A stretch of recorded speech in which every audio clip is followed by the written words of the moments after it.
2.7 сая хүн амтай Монгол улсын маань нийслэл Улаанбаатар.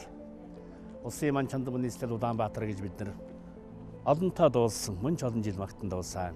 Гэтэл өнөөдөр энэ нийслэл, энэ хот маань дэлхийд нэгэн үзүүлэлтээр хоошоогоо төрүүлэх тунд өгсөн байна. Нэг ч хүн амд ноогдох утаажилтын төвшингээрэн Монгол улсын нийслэл Улаанбаатар өнөөдөр дэлхийд 5 зохиж явна гэх.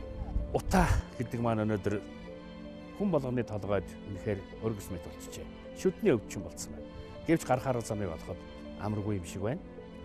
Маш сонинтой, маш сонин үзүүлэлтийг бид нар олж харьцуулж хэлж болно л доо.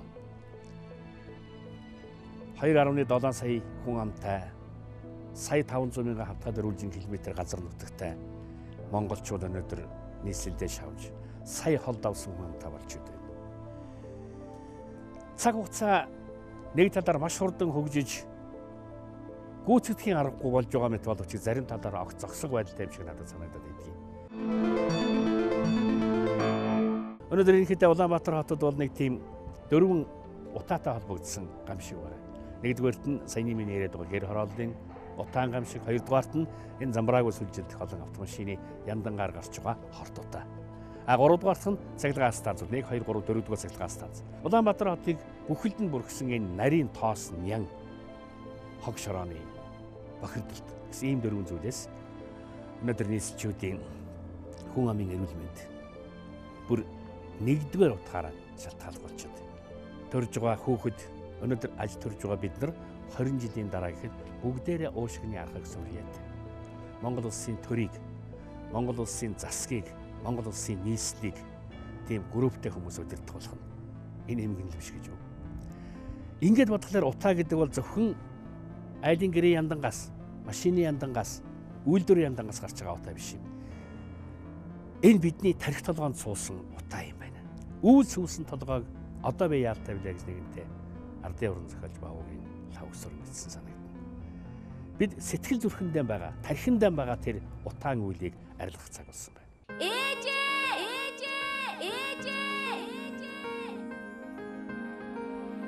Өнөөдөр агаарын бохирдлын ихэнх хувийг Улаанбаатар хотод гэр ороод ижиж байна. Гэр ороллын орчинд байрлаж байгаа уурын зуухууд, нам даралтын зуухууд агаарын бохирдлын ихэнх хүйсрүүд болж байна. Үүнээс гадна энэ хөлгөж байгаа олон мянга 130-40 мянган автотээврийн хэрэгслүүд байна. Өндөр цахилгаан станцууд байна. Гэр орол дотор орших шорон зам эвдэрсэн газрууд байна. Эдгээр нь агаарын бохирдлын гол их үүсрүүд болж байна. Эдгээр их үүсрүүдийг бууруулахын тулд ямар ажил хийгдэж байна вэ? Мэдээж зөндөө ажил хийж байна. Ялангуяа энэ жил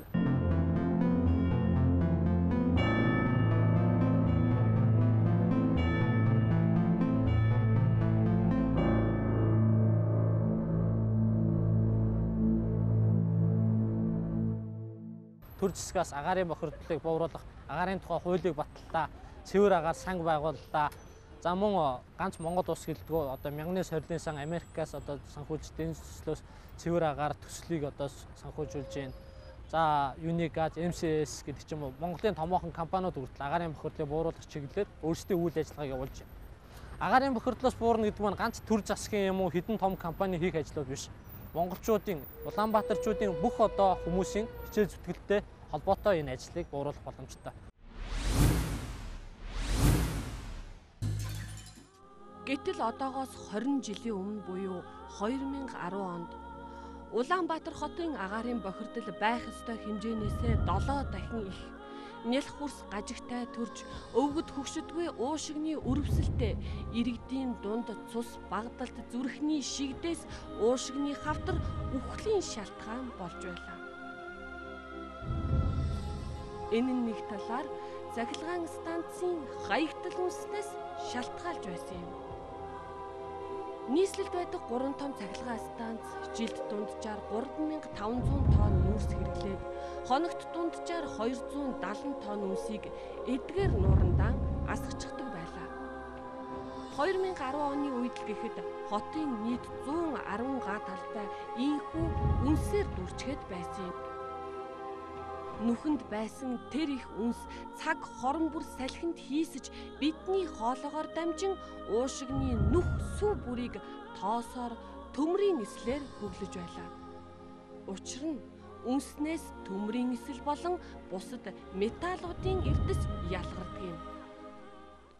Гэтэл дэлхийн бусад улс орнууд цахилгаан станцынхаа хаягдл үнсийг нойтон дээр нь шахаж бетон хавтан хийдэг байсан юм. Энэ л технологиг бид тухайн үед амжилттай нэвтрүүлж бас ашиглаж чадсанаар агаарын бохирдол багасж үнсээр хийсэн чанартай барилга байшингууд сүндэрлээд үн хүлсэн ч бууран зам талбай баригдаж амьдрал цэцгэлсэн юм. Тиймээс л бид одоо нэмсэглэж байна. Энд 32 лонхвы лонх тус бүрд асуулт байгаа. Та бүхэн 32 цагаан лонхыг нэг амьсгалаар тоолоод хэддэх лонхон дээр амьсгалтанд тасалдан тэр лонхон доторх асуултанд хариулах болно. Ингээд хэн тоолох вэ? За би нэгийг сайн оруулж 32 цагаан лонхыг нэг амьсгаар тоолъё. 1 цагаан лонх, 2 цагаан лонх, 3 цагаан лонх, 4 цагаан лонх, 5 цагаан лонх, 6 цагаан лонх, 7 цагаан лонх, 8 цагаан лонх, 9 цагаан лонх, 10 цагаан лонх, 11 цагаан лонх, 12 цагаан лонх. Арахгүй байна. Улаанбаатарын агаарт жилдээ хэдэн тонн хортгийг цацагддаг бол та мэдэх үү? Мэдхгүй. Хоолоо хорсоод нүд аргаад их л хэцүү байдаг шээ.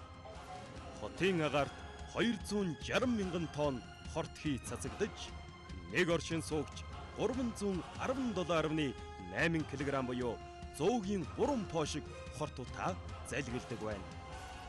Ийм их хорт хийгээр амьсгалж байгаа хотынхон 32 цагаан лонхыг нэг амьсгалаар тоолоо гэдэг юу л бол агаарын бохирдлоо гэж. Агаарын түгээмэл бохирдол, хүхрлэг хий, нүүрс төрөгчийн дутуу эсэл, азотын давхар эсэл, азон, хар тугалга. Хот руу чиглэсэн замбраагүй нүүдлийг цэгцлэх.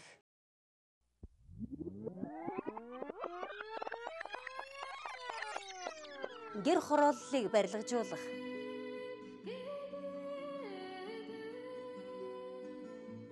Дугуйн замтай болж хотын төгжрөл утаажилтыг сэргэжүүлэх.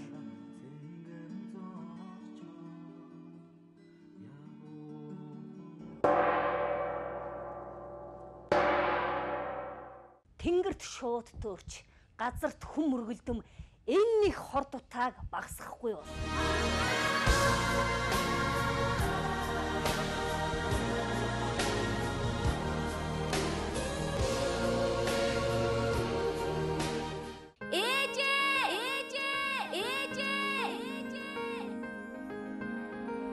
Утаа. Элстэй шанд утаа цайдмыг даган хаяаныг хар гэрээс утаас унаглана. Их насгад оржийн тэртээ 20 дугаар зууны ихэнх үед Монголонд өрсөлдсөн дүр зураг. Хаяаныг шүү. Дөрвөн уулын ам жалга судаг дүүрэн лагалдсан шавар байшин эсгийгэрийн яндан бүхнээс чулуун нүүрсний гашуун харуутаа өдөр шөнийн 24 цагт нүүгэлтэн харанхуйлна. 21-р зууны Монголын нийслэлийн дүр зураг. Өдөр шөнийн 24 цагт шүү. Утаа. Үгийн үндэс нь ут. Тарууг зурмыг утаж агнадаг аргыг монголчууд сэдсэн юм. Харин өдгөө бид өөрсдийгөө утаж байна. Утаа. Утуулсан аливаа амьд бүхэн мангар дүнг болъё. Одоо боллоо. Сэрцгээ, харцгаа, гэргэрээсэн гарцгаа. Тарих хоёун шингээсэн утаагаан сэгсэрцгээ. Бид угаардсан болохоос устаагүй байна.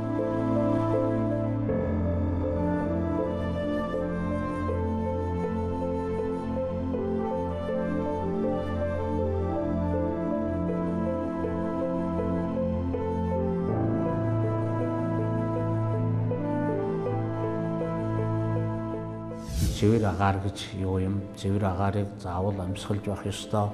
Цэвэр агаар бол бидний амьдрах хугацаа, тийм ээ, ажиллах орчин, тийм ээ. Мөн дүүнчлэн одоо өвчлөхгүй байх юм нөхцөлийг хангана гэдэг дээр бол хүн болгон бол зөв одоо ойлгож ухамсарлаж ажиллах шаардлагатай л гэж бодож байна л да.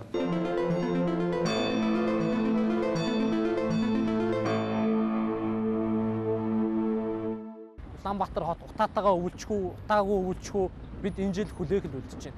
Жил болгон хэдэн тэрбум төгрөг хичнээн үйл ажиллагаа агаарын бохирдлыг бууруулахад агаарын бохирдлын чиглэлөө зарагдаж байна, өргөдөж байна. Утаанаасаа бид хизээ салах юм бэ? Магадгүй энэ өвс салах уу, дараа өвс салах уу? Дахиад энэ чигээрээ 10 жил, 20 жил үргэлжлэх үү гэдэг нь зөвхөн биднээс ард иргэдээс шалтгаалсан асуудлууд их байх шүү.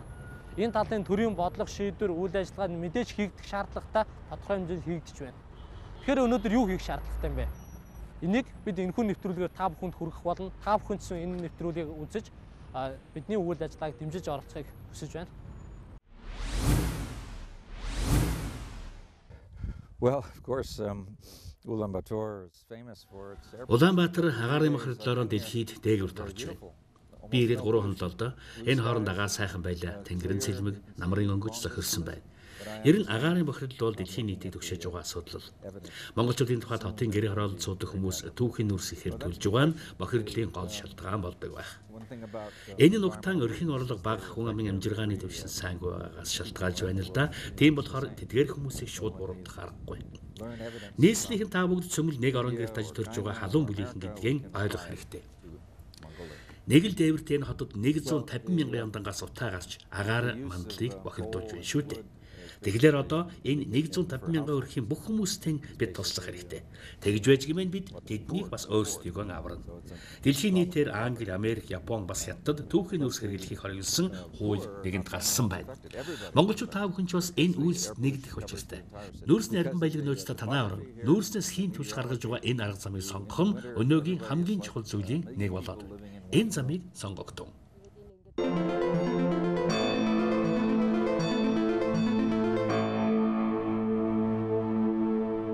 Гэрлийн сайхан жигдрээд, ургамлын дээдсэлгрээд, Улаанбаатар минь униартаа хорин болжээ хангууд. Айл униар. Тэг уусан байхгүй. Тэгсэн сүүлд одоо яаж дууж яах вэ? Улаанбаатар минь уу. Тэг Улаанбаатар минь угаартаад уушиггүй болох нэ хонхор минь гэж дуулдаг болсон биз дээ. Хонхор юм шиг байна. MCS group маань одоо нийгэм рүү хандсан, олон нийт рүү хандсан олон сайхан одоо нийгмийн хариуцлага ухамсарласан үйл ажиллагаа явуулж тэр нь одоо ард иргэдэд хүрч Монголын хөгжилд бас нэгэн мөрний хүчин оргиж байгаа бид нар мэдх юм аа. Энэ удаагийн Монголын үндэсний олон нийтийн телевизээс эрхлээ болж байгаа энэ утаа гэдэг энэ зорилт програмд танай хаалдаг нэгдэх болсны явж байна. Бас энэ нийгмөргөө хандсан энэ үе шатаар арга хэмжээний нэг үргэлжлэл гэж ойлгож болох уу? Эндээс бас нэг бодит тодорхой үр дүн хүлээж байгаа да. Нийгмийн хариуцлага гэхээр нэг хүний хариуцлага биш л те. Чи одоо төр засгаасаа өксүүлээд хувийн хөвшил тэгээд олон улсын байгууллага бүр иргэн хүмүүртлээ. Тэгэхээр зэрэг нөгөө энэ маань бүгдээрээ л хариуцлага ухамсарлах асуудал. Тэгэхээр олон нийтийн телевиз тэр тусмаа тэгээ олон нийтийн мэдээллийн хэрэгсэл маань тэр иргэн хүний хариуцлагыг ойлгуулнаа гэхэд бол хамгийн хүчтэй, хамгийн нөлөөтэй ийм хэрэгсэл байгаа. Тэгэхээр нийгмийн хариуцлагыг ярихаар зэрэг энэс гадуур хүн бол нэгийнхэн ч байхгүй. Тэгэхээр бүгдээрэнд нь энийг ухамсарлаад бүгдээрээ нэг асуудлаа шийдэхин тулд нийгмийн ухамсар гэдэг юм бол хамгийн чухал юм байна гэж ойлгоод байгаа. Бид нар бол яг ингээд айл болгонд орж байгаа. Айл болгоны ахын асуудал руу орж байгаа. Тэр ханам фишинг, зуух гэл те. Тэгэхээр зэрэг тулгарж байгаа асуудлууд одоо тэр техник те одоо тэр шийдэл технологи гэдэг ямиг бол бид шийдэж болж байна. Хамгийн шилдгийг нь олоод судлаад те хөрөнгө мөнгө гаргаад хүн хүч дайчлаад хүргэж угсрах гэх бүгдийг хийчихэж байгаа. Гэтэл тэнд маш нэг том даваа байна. Энэ маань иргэний ухамсар, хариуцлага гэж нэг юм байна. Энийг бид нар одоо дан ганц одоо тэр техникийн хүчээр те хөрөнгө мөнгөний хүчээр ч юм уу гэхгүй. Энэ бол яг л бүр ингээд хэлэх ёстой хүмүүст нь хүргэх ёстой үгээ хүргэхийн тулд хэл мэдээлэл хэрэгсэлтэй нэг хамтарч ажиллах ёстой байна гэдэг. Тэгэхээр энэ бол зөвхөн ч утааны асуудал ш. Ерөөсөө нийгмээрээ нийтээрээ сайн сайхан болоход бүхэн л хариуцлага ухамсарладаг байх.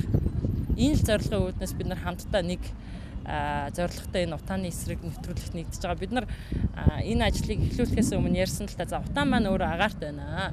Утааг арилгах ухамсарыг бас сэргээхэд бас тэр тархин доторх угаарыг утааг бас арилгах хэрэгтэй байна гэсэн ийм нэг нэгдмэл зорилгоор бид нар одоо бүгдээрээ л энэ агаараар амьсгалж байгаа учраас энэс гадуур хүн гэж бол байхгүй. Тэгэхээр зэрэг бүгдээрээ л энэ асуудлыг нэг өнцгөөс хараад хамтдаа шийдэж явахад бол энэ бол хамгийн зөв шийдэл алхам юм байна гэж харж байгаа.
Тэгэхээр мөнхөн захирлаа Монголын үндэсний олон нийтийн телевизээс эрхлэн зохион байгуулж санаачилж явуулж байгаа энэ утаа зорилт програм, зорилт нэвтрүүлэгт Хас банк маань нэгдэн орхосны шалтгаан ч юм юу вэ? За гол шалтгаан гэвэл Улаанбаатар хотын одоо хамгийн тулгымцсан асуудал одоо болоод байгаа энэ утааг бууруулах чиглэлээр Ногны зорилын сангаас түвшний хяналттай цуухуудыг гэр оролцоо иргэдэд татаастайгаар буюу хөнгөлөлтөө үнээр нийлүүлж байгаа. За энэ төслийн нийлүүлэгч байгууллагаар MCS Selling Construction. За яг захиалга авах санхүүгийн зуучлалуудыг үзүүлэх, хамтарч ажиллахын чиглэлээр Хас банк шалгарсан. Тийм учраас манай нэвтрүүлгийн гол санаа болсон энэ утааг бууруулах энэ зорилготой бидний үйл ажиллагаас ашгүй нийлж байгаа учраас бид нар одоо танаа нэвтрүүлэг